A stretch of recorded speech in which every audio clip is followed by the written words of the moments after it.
Sobre la Tierra, en Radio UBA 87.9. Primera parte en Sobre la Tierra y está en el estudio Diego Wasner, docente de Cultivos Industriales de la FAUBA. Diego se va a referir a la acrocomia, una palmera que tiene un gran potencial para elaborar biocombustibles. Y también nos va a contar su actualidad en la Argentina y de qué manera el contexto internacional puede favorecer su difusión. Gracias por estar acá, Diego. Hola, buenas noches, gracias por la invitación. Bienvenido. Muchas gracias. Un amigo de la casa, pues ya son unas cuantas entrevistas. Les agradezco que periódicamente se interesen por el tema, ya que, digamos, a mí me apasiona realmente. Y respondiéndote un poquito en qué situación estamos o cómo veo el contexto, voy a tratar de ser súper sintético.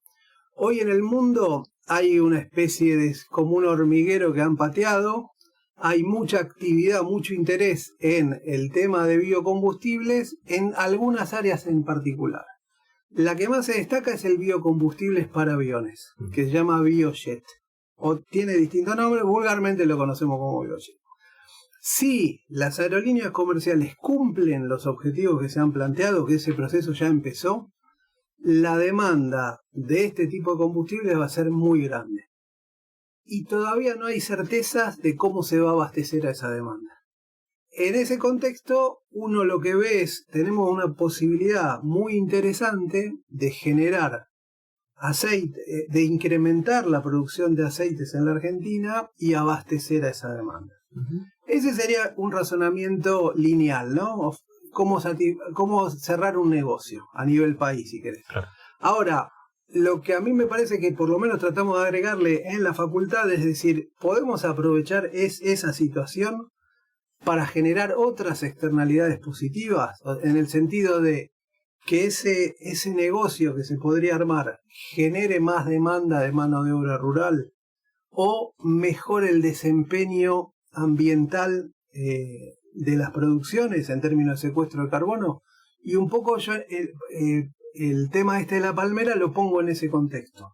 No solo es un negocio nuevo de provisión de aceites para fabricar otra cosa, sino que yo creo que tiene la posibilidad esa de funcionar de alguna manera para mejorarle la vida a un montón de personas que están en una situación complicada en este momento.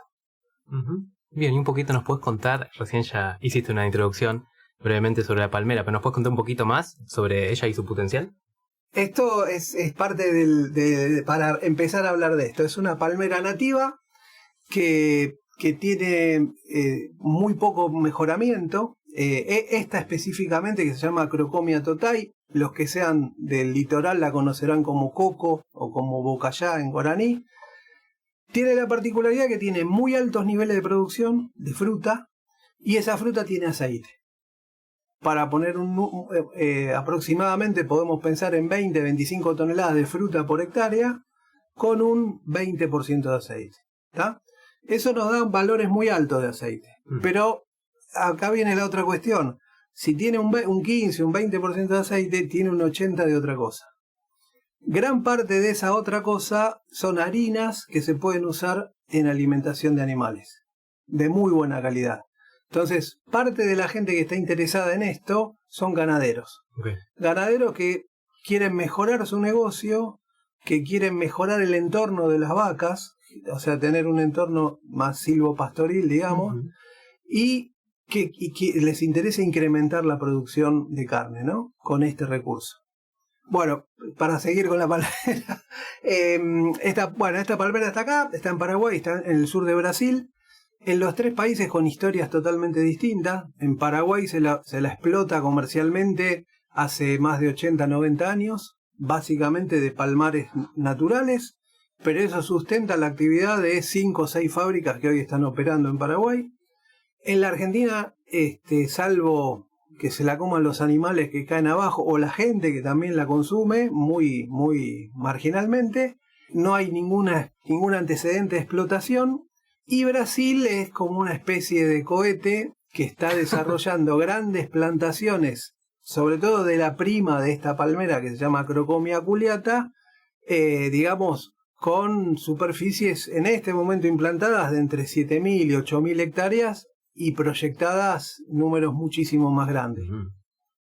Bien, un poquito para terminar de cerrar el tema de la temperatura o las condiciones climáticas que requiere la palmera. Vos dijiste, nombraste 3 países y una zona particular de la Argentina. Sí, digamos, en la Argentina tenemos la suerte quizás de tener las poblaciones más australes. O sea, el límite de distribución natural de esta palmera es el sur de Corrientes. No en todas las partes de Corrientes, en algunas partes, pero la ciudad de Esquina, en esa zona, de donde viene Maradona, justamente, es el límite austral de distribución. De ahí para arriba, Corrientes, Misiones, Chaco, Formosa, al norte de Santa Fe, ese es el área natural de distribución. Y esta es una de las particularidades que uno puede resaltar. Tiene niveles de producción parecidos a la palma africana o aceitera, que es uno de los principales cultivos oleaginosos del mundo, pero que en ese caso requiere condiciones tropicales. Claro. En este caso es un cultivo tolerante a condiciones más frías, inclusive a heladas. Justamente la semana pasada estuvimos trabajando en una primera evaluación de cuánto frío resiste esta palmera. Y estamos empezando a procesar un poco esto, porque es algo que no se sabe. Y la otra pregunta que uno se hace es, bueno, las poblaciones que tenemos acá, o más al sur, o más al norte, o en Paraguay, o en Brasil, si hay diferencia entre esas poblaciones. Claro. Sí, un poco lo que vos decías, que tiene poco trabajo genético. Prácticamente, o sea, digamos, la única evaluación que al menos yo conozco en la Argentina es la que venimos haciendo en la facultad hace casi 10 años, que simplemente fue decir qué tenemos acá en términos de producción de aceite y de producción de harinas, o sea, calidad de fruta. Yo empecé a trabajar en producción, en productividad de individuos recién el año pasado. Es más complicado, es más laborioso, etcétera, y también encontré variabilidades gigantes en ese sentido. A nivel de Sudamérica, que mencionaste Brasil, Argentina, en Paraguay, ¿cómo es la comercialización? ¿Quiénes nos compran o quiénes les compran a los que exportan? Bien, es buena pregunta. En Paraguay, que existe una gimnasia de décadas, el interés, lo que mueve el negocio de esto es el aceite de la semilla, que es un aceite particular rico en ácido láurico, que se vende como aceite de coco y va a toda industria cosmética. Todas las industrias que compran en Paraguay, el gran negocio lo hacen, todo el resto les queda como su producto que lo valorizan. ¿Es esta misma Acrocomia? Esta misma, exactamente la misma. Bien. O sea que si van a compran algo que viene de Paraguay que se le dicen jabón de coco, está hecho con esto. Yeah. Una nota aparte es, estos aceites ricos en láurico vienen de la palma africana. Básicamente vienen de Malasia, Indonesia, o de Brasil o Colombia. Argentina no produce absolutamente nada de este tipo de aceite e importa todo. En este momento hay empresas, grandes empresas que se dedican al rubro cosmético que están teniendo faltante de este tipo de aceite. Entonces también ellos se interesaron por este mismo tema. Cuando veo Palmolive, es de palma, viene de palma. El tema que, bueno, ahí en la palma o en esta se producen dos tipos de aceite. El de la semilla, o en inglés es palm kernel oil, que es una fracción más chiquita y más cara, va 100% a cosmética. El otro va para uso alimenticio y en el caso de esta palmera tranquilamente podría ir a uso alimenticio porque es muy rica en oleico, y si no fuera para ese uso iría para uso en biocombustible. Bien, si bien al principio de la entrevista hablaste muy detalladamente sobre las posibilidades de la producción de biocombustibles a partir de esta palmera, ¿nos puedes contar un poco las posibilidades de la agrocomia en Argentina? Bien, yo creo que es un momento interesante en el sentido de que hace más o menos 2 años que recibo requerimientos de distintos tipos de empresas interesados en invertir en esto, por distintas razones. Un jugador que apareció más o menos nuevo son las petroleras. ¿Por qué? Porque las petroleras lo que están queriendo hacer es entrar en este negocio de los biocombustibles. Entonces, a la petrolera todo el resto no le interesa. toda la harina proteica, etcétera. El que sí le interesa a un ganadero. Entonces a veces está bueno juntar a distintos intereses a ver si se genera una sinergia. El aspecto más negativo es que todavía no se concretó nada de esos proyectos. Y ahí hay varias cosas. Está el que te dice, bueno, quiero empezar haciendo 50 hectáreas, que es una cosa bastante módica, pero que podría funcionar. Al que te dice, necesito 100.000 hectáreas. Y hoy no hay, al menos no hay capacidad operativa, yo no tengo la facultad o quien sea, de responder a eso. Y eso también es una traba, puede ser una traba, ¿no? Claro. Hay que buscar que aparezca un privado que pueda atender a esa escala, porque las petroleras se manejan a ese nivel. Y lo muy llamativo es que, además de producción, hoy las petroleras están buscando mucho el tema de algo que les genere secuestro de carbono. Entonces, en ese sentido, este tipo de cultivos les soluciona dos cosas: la provisión de materia prima y un balance muy positivo en términos de secuestro de carbono. Hay datos de Brasil de que esto más o menos en promedio, analizando 30 años, en promedio por año uno logra secuestros de entre 25 a 35 toneladas por hectárea año. Mucho más que cualquier cultivo anual. Entonces, lo que pasa es que ellos dicen, para que esto tenga sentido en términos de carbono, tenés que estar hablando arriba de 3.000 hectáreas. Claro. Entonces, bueno, empieza el tema de la escala a jugar bastante. Y para comentarte una cosa que vos me comentaste un poco de cómo funciona esto, yo tuve oportunidad de viajar 2 veces a Paraguay por el programa de intercambio movilidad docente, 2 experiencias muy interesantes, y una de las cosas que hice en esos viajes fue indagar un poco cómo funciona el mercado. En Paraguay se paga por cajón, por volumen, ¿está? Es un sistema particular, pero si uno lo lleva a peso, estamos hablando de un rango de precio de entre 80 y 100 dólares la tonelada de fruta, como sale del campo. Si uno obtiene 20 toneladas, una estimación moderada, digamos, estamos hablando de más o menos $2.000 de ingreso bruto. El costo grueso que tiene esto, aparte de la implantación, es la cosecha, que hay distintas tecnologías. Pero si uno, pensando en un productor muy chiquito, ¿no?, lo hace a mano. Supongamos que ese costo es alrededor de $1.000 por hectárea. Al productor le quedan casi $1.000 por hectárea por año, con casi ninguna, una vez que arrancó, muy bajo mantenimiento. Por eso yo le veo la pata social, digamos. Claro. Tiene que bancarse que empiece a producir. El arranque y la paciencia de... la otra pregunta que nos hacíamos, ¿cuándo empieza a producir? Y es otra pregunta. Y los paraguayos me dijeron y me perjuraron al 4º, 5º año y produce. Y yo soy desconfiado, entonces dije, vamos a probarlo nosotros también. Y es llamativo. Nosotros hicimos unas cosas en Formosa, con un convenio que tenemos con el CEDEVA, que es como una especie de INTA provincial. Cuando empezó la pandemia, en el 2020, arrancamos las pruebas con algunos diseños de plantaciones. Tocaron 2 o 3 años de sequía fuerte en la zona, mucho calor. Sí. Mantenimiento después empezamos a jugar un poco con el riego, pero al principio con 0 agua. 0 agua, las plantas crecieron muy bien.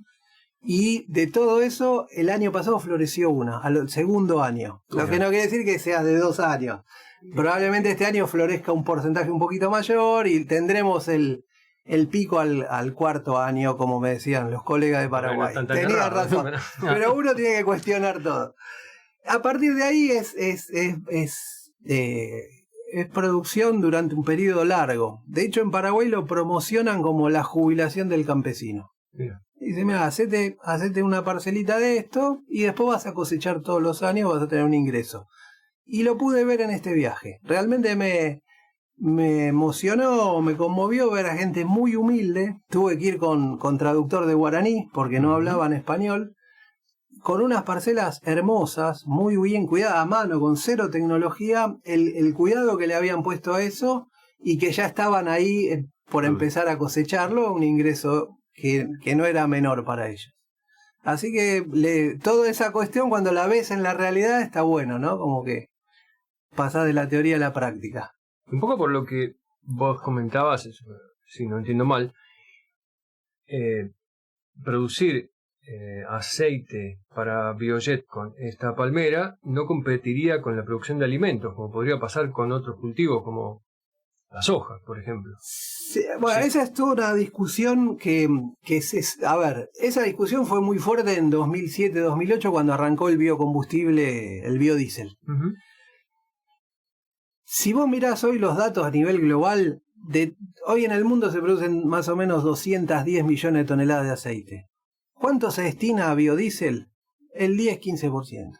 No, los volúmenes de producción, creció mucho, en 10 años creció 100 millones de toneladas la producción de aceite, de 2010 a 2020. Y el consumo de biodiesel no es tan importante. Uh-huh. Ahora, esa discusión hoy toma otra fuerza. ¿Por qué? Porque si se cumple esta demanda de las aerolíneas, no hay un número fijo todavía. Yo hice algunas estimaciones, pero uno podría estar pensando en una demanda de alrededor de 300 millones de toneladas de aceite. O sea, ahí sí habría un problema de competencia serio, porque supera el volumen de producción. Claro, que no sería hoy. Pero ¿qué está pasando? Es muy interesante lo que está pasando. Hay una guerra tecnológica, una carrera, te parece la carrera espacial, porque vos podés obtener el biojet no solo a través de aceite, sino que lo podés obtener a través de otros procesos químicos. Y en esos procesos químicos no necesitas aceite, necesitas biomasa. Puede ser chip de madera.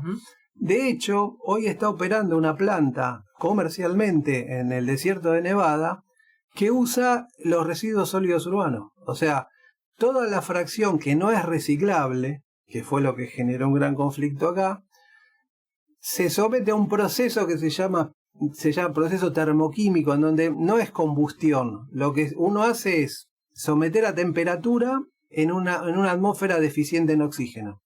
Las moléculas se cortan y se reagrupan posteriormente a través de un proceso de síntesis que se llama Fischer-Tropsch.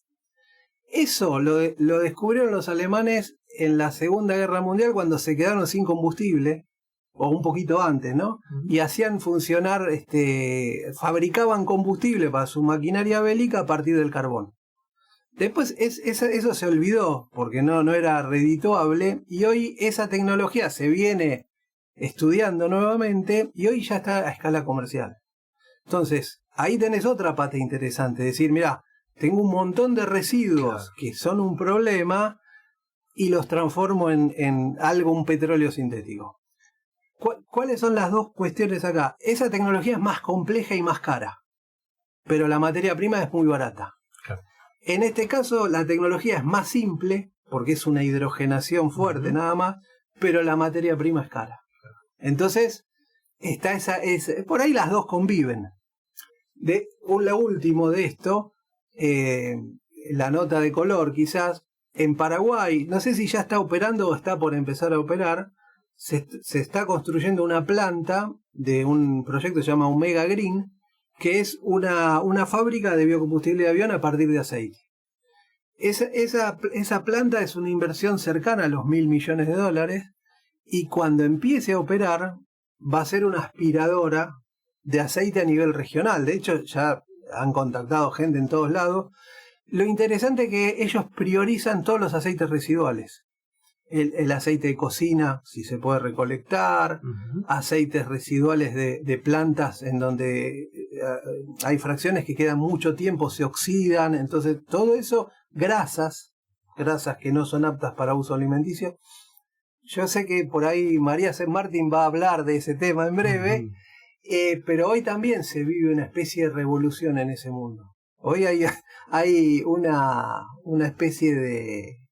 La intensidad por captar esos residuos es muy fuerte en este momento. Un proceso interesante. Bien, Diego, y como para ir cerrando la entrevista, ¿nos puedes volver a detallar un poco más las líneas de investigación que estás llevando a cabo vos y cómo siguen? Bien, esta línea de investigación en gran medida tiene que ver con mi doctorado, que lo dirige el doctor Edmundo Ploschuk y Daniel Bertero. Saludos. Amigos de la casa. Amigos de la casa. Y que tiene que ver con indagar un poco en algunas cuestiones de cómo se desempeña esta palmera en distintas condiciones ambientales, cómo responde al calor, cómo responde a temperaturas frías, y cuestiones de entender cómo se genera la calidad, para hacerlo muy sencillo. en paralelo van surgiendo cosas que uno le interesa y a veces no podés decir que no, y también hay que resolver muchas cosas. Dos cuellos de botella importantes que tiene esto es la generación de plantas, le cuesta germinar y hay que aprender a generar miles de plantas de una manera económica, y la cosecha es otro tema a resolver porque en la medida que uno eficientice eso, los costos bajan, sobre todo para establecimientos grandes. El chiquito no me preocupa porque es su mano de obra. Y por eso tengo intención de viajar a Brasil, es una invitación que me han hecho, en octubre quizás, aprender un poquito esas cosas, porque ellos ya están cosechando. Bueno, te podemos acompañar. Sí, no es la zona más turística, pero bueno, también tiene su onda. Bueno, genial. Diego, gracias por venir, y cuando vuelvas de Brasil, ¿quién te dice que te volvamos a contactar a que nos cuentes un poco más las novedades de Acrocomia? Buenísimo, muchas gracias y siempre es un gusto estar comentando estas cosas. ¿Vamos a un corte?